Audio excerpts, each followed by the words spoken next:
আপোনালোকক যেহেতু কৈছিলোঁ যে গাড়ীখনৰ মই ৰিভিউটো দেখাম বুলি, আৰু গাড়ীখন দেখিছে একদম পুৰা অৰিজিনেল পেইণ্টত আছে, খালি অকণমান স্ক্ৰেচ আছে। স্ক্ৰেচখন মই দেখাইছোঁ, এইখন স্ক্ৰেচ আছে, প্লাছ আপোনাৰ এইফালে অকণমান স্ক্ৰেচ আছে এইখন।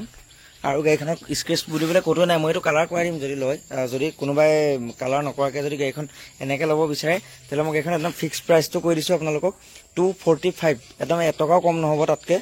2,45,000 টকাত মই গাড়ীখন দি দিম। গাড়ীখন ডক্টৰৰ আছিলে, ফাৰ্ষ্ট অনাৰৰ গাড়ী, ইঞ্জিন খুব ধুনীয়া আছে। মই এটা এটাকৈ আপোনালোকক ৰিভিউ দেখুৱাম, ডিটেইলত দেখুৱাম ভিডিঅ'টো। আপোনালোকক অলপ দেখাইছোঁ, চিট কভাৰৰ পৰা ধৰি ভিতৰৰ খুব ইণ্টেৰিয়ৰ খুব ধুনীয়া হৈ আছে দেখিছে। এইফালে মিউজিক চিষ্টেম লাগি আছে, এইফালে আপোনাৰ পাৱাৰ উইণ্ডো আছে দুটা। গতিকে গাড়ীখনৰ কণ্ডিশ্যন খুব ধুনীয়া হৈ আছে। আৰু গাড়ীখন আপোনাৰ মানে এটা চকাৰ আপোনাৰ ভুচিং বেৰিঙৰ একো চাউণ্ড নাপায়, একদম জেনুইন, খুব ধুনীয়া হৈ আছে। মানে আপুনি গাড়ীখন যদি চলাই যায় নতুন গাড়ীৰ নিচিনা ফিলটো পাব। আৰু মই অকণমান আপোনালোকক ইঞ্জিনটো দেখুৱাম। আজিলৈকে যিহেতু ইঞ্জিন একেবাৰে টাচেই কৰা নাই, মানে মেকানিক চেকানিক লগাই পিনি ইঞ্জিন আজিলৈকে টাচ কৰা নাই। মই দেখাই দিছোঁ অলপ। আচলতে এনেকুৱা ফাৰ্চনৰ গাড়ী পাবলৈ ঘপককৈ টান হয়। ইঞ্জিনটো আপোনালোকে দেখিছে, আজিলৈকে ইঞ্জিন খোলাই নাই, একদম চিল আছে ইঞ্জিন পুৰা। ইয়াত দেখিছে খুব ধুনীয়া হৈ আছে ইঞ্জিন। গাড়ী মানে বেলেগ কাম একো নাই, খালি কালাৰৰ কাম আছে।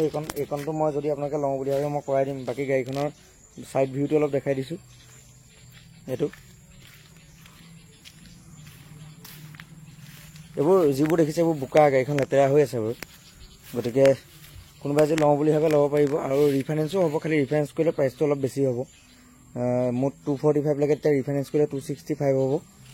তো গাড়ীখন তেনেকৈও আপোনালোকে ল'ব পাৰিব। মিউজিক চিষ্টেমটো খুব ধুনীয়া লাগি আছে। আপোনাৰ 4টা স্পীকাৰ, ছনীৰ মিউজিক চিষ্টেম লাগি আছে, খুব ধুনীয়া হৈ আছে গাড়ী। লওঁ বুলি ক'লে ল'ব পাৰিব, ফাৰ্ষ্ট অনাৰ গাড়ী। আৰু আচলতে কি আজিকালি এখন এল্টো যদি আপুনি ল'ব যায়, এল্টোখন ল'ব গ'লে আপোনাৰ এল্টোখন মিনিমাম 2.5 লাখ টকা বা 2,20,000 টকা পৰি যায়। কিন্তু সেই এল্টো দামত আপুনি এক্সেনখন ল'ব পাৰিব, 1200 cc গাড়ী, চলায়ো ভাল পাব। আৰু এনেকুৱা কিছুমান মানুহ আছে যিহেতু কিছুমানে ভাড়াৰ কাৰণে বিচাৰে গাড়ী। আৰু মই ইয়াতে এটা কথা ক'ম, যোনে আপোনাৰ কিছুমানে ভাড়া চাড়া আহিবৰ কাৰণে বিচাৰে, ইয়াৰ ডিকিটো আচলতে বহুত ধুনীয়া। ডিকিটো আপোনাৰ বহুত ডাঙৰ আৰু মাইলেজো ভাল। মাইলেজটো মানে আপুনি 17 মান মাইলেজ পাবই। গতিকে আপোনালোকে ল'ব পাৰে। মানে কণ্ডিশ্যনটো আপোনাৰ গাড়ী মই কি ক'ম আৰু, গাড়ীৰ কণ্ডিশ্যন একদম খুব মজা হৈ আছে। আৰু ইয়াতে মই এটা কথা ক'ম, হুণ্ডাই গাড়ী আপোনাৰ বেমাৰটোতো খুব নায়েই বাৰু, একেবাৰে নাই। যোনে জানে তেওঁলোকে জানে, গিয়াৰ চিয়াৰবোৰ খুব স্মুথ হয়। আৰু আজিকালি আপুনি যদি এখন 1200 cc গাড়ী ল'বলৈ যায়, মিনিমাম আপোনাৰ 2,70,000-80,000 টকা পৰি যায়, 2014-15 চনৰ গাড়ী। গতিকে আপোনালোকে এইখন ধুনীয়াকৈ নিজৰ কাৰণে যদি লওঁ বুলি ভাবে ল'ব পাৰিব।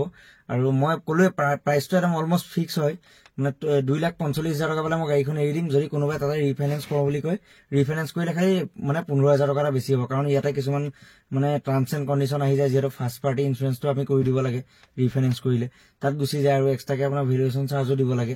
গতিকে সেইবোৰ কৰি মেলি 2,65,000 টকা হ'ব। আপোনালোকে 50,000 টকা ডাউন পে'মেণ্ট দি পেলাইও গাড়ীখন ল'ব পাৰিব। আৰু আচলতে এল্টো বা এনেকুৱা কিছুমান গাড়ী আপোনাৰ পুৰণা মডেলৰ i10 এইবোৰ আপোনাৰ 1,70,000-80,000 টকা দি লোৱাতকৈ মানুহে এই গাড়ীখন বেছি মানে প্ৰিফাৰ কৰে। আজি এল্টো এখনৰ দামত আপুনি এইখন পাই আছে 1200 cc গাড়ী, চলাবলৈও খুব স্মুথ। আৰু হুণ্ডাই আপোনাৰ চবেই জানে, হুণ্ডাই গাড়ীবোৰ আচলতে আপোনাৰ খুব স্মুথ হয়। আৰু গতিকে আপোনালোকে অকণমান ভাবি চাব, যদি লওঁ বুলি ভাবে মোক কণ্টেক্ট কৰিব। ডেছক্ৰিপশ্যনত মই ফোন নাম্বাৰটো দি দিম, ধুনীয়াকৈ ল'ব পাৰিব। যিহেতু গাড়ীখন খুব ধুনীয়া কণ্ডিশ্যনত আছে। আৰু মানে গাড়ীখনৰ বিশেষকৈ চাউণ্ড একদম পুৰা চাউণ্ডলেছ হৈ আছে, মানে একো চাউণ্ডে নাই, একদম নন এক্সিডেণ্টেল গাড়ী। গাড়ীখন খুব ধুনীয়া হৈ আছে। আৰু ফাৰ্ষ্ট অনাৰ আছিলে গাড়ীখন, যিহেতু খুব মজা হৈ আছে গাড়ী। একো বেলেগ কাম বুলিবলৈ একো নাই, খালি অকল স্ক্ৰেচ, এইটো স্ক্ৰেচ আছে। আৰু বেকত আপোনাৰ এই এইকণত চুকৰ স্ক্ৰেচটো আছে। তাৰপৰা আপোনাৰ গাড়ীৰ একো কাম নাই। আপোনালোকে ধুনীয়াকৈ লওঁ বুলি ক'লে ল'ব পাৰিব। আৰু কোনোবাই যদি লওঁ বুলি ভাবে মোক কণ্টেক্ট কৰিব। গাড়ীখন অকণমান দেখুৱাই দিছোঁ, দেখিছেনে কিমান ধুনীয়া হৈ আছে গাড়ী। গতিকে বেলেগ কাম বুলিবলৈ গাড়ী একোৱেই নাই, চব অ'কে আছে। বাকী আপোনালোকে ভিডিঅ'বোৰ চাই থাকিব, আৰু যিমান পাৰে শ্বেয়াৰ কৰিব, লাইক কৰি দিব। আৰু কিবা সুধিব লগা থাকিলে কমেণ্ট বক্সত সুধিব। আজিলৈ বাই বাই।